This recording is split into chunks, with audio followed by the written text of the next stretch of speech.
చిన్న వయసులోనే స్కోలియోసిస్ని అరికట్టచ్చా? ఎస్, అరికట్టచ్చండి. ఈ వీడియో ఎస్పెషల్లీ చిన్న పిల్లలు ఉన్న పేరెంట్స్కి చాలా ఇంపార్టెంట్. ఈ వీడియో చివరి వరకు చూడండి. నా పేరు డాక్టర్ ప్రవీణ్ గోపరాజు. నేను కన్సల్టెంట్ స్పైన్ సర్జన్. అసలు స్కోలియోసిస్ అంటే ఏంటి?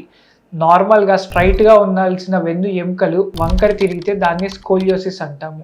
ఇది మన పిల్లలు 5 నుంచి 15 ఏళ్ళ పిల్లలు ఉన్న వాళ్ళ పేరెంట్స్ రెగ్యులర్గా అబ్జర్వ్ చేస్తూ ఉంటారు.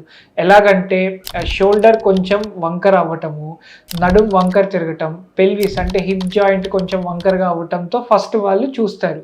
ఇలా చూసిన వెంటనే అది నార్మల్ అని వదిలేయకుండా ఎవరన్నా నియర్ బై స్పైన్ సర్జన్ని కలవండి. ఒక చిన్న ఎక్స్రే తీస్తే అది నిజంగా స్కోలియోసిస్ ఉందా లేదా అని తెలుస్తుంది.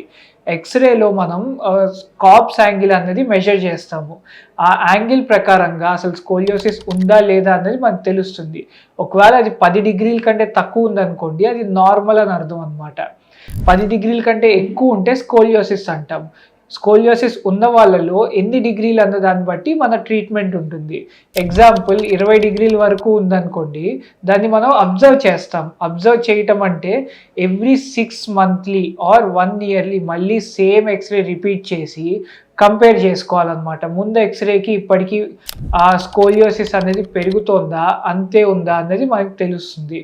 ఈ సమయంలో ఈ అబ్జర్వేషన్ చేసే టైంలో స్ట్రెచ్చింగ్ ఎక్సర్సైజెస్, చిన్న ఎక్సర్సైజెస్ అవన్నీ మనం చెప్తూ ఉంటాము.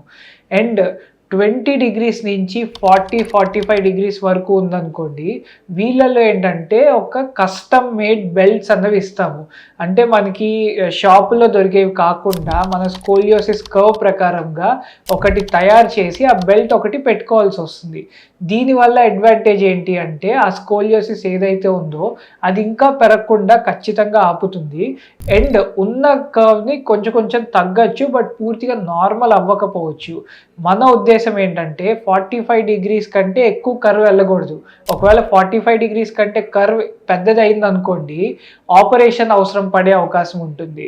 సో మనం ఏజ్ మెచ్యూరిటీ వచ్చేంత వరకు, అంటే ఆడవాళ్ళల్లో పీరియడ్ స్టార్ట్ అయిన 3 ఏళ్ల తర్వాత వరకు, బాయ్స్లో వచ్చేసరికి 16 to 18 ఇయర్స్ వచ్చే టైంకి కర్వ్ అన్నది అంటే కార్ప్స్ యాంగిల్ అన్నది 45 డిగ్రీస్ కంటే తక్కువ ఉందనుకోండి, జనరలీ ఫ్యూచర్లో కూడా సర్జరీ అన్నది అవసరం పడదు.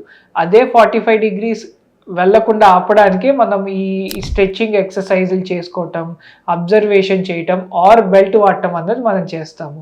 ఒకవేళ 45 డిగ్రీస్ దాటింది అంటే కనుక సర్జరీ అవసరం పడుతుందండి. సో ఈ వీడియో మీకు ఇన్ఫర్మేషన్ నచ్చి ఉంటుంది అనుకుంటున్నాను. ఇలాంటి ఇన్ఫర్మేషన్ కోసం మమ్మల్ని ఫాలో అవ్వండి. Thank you.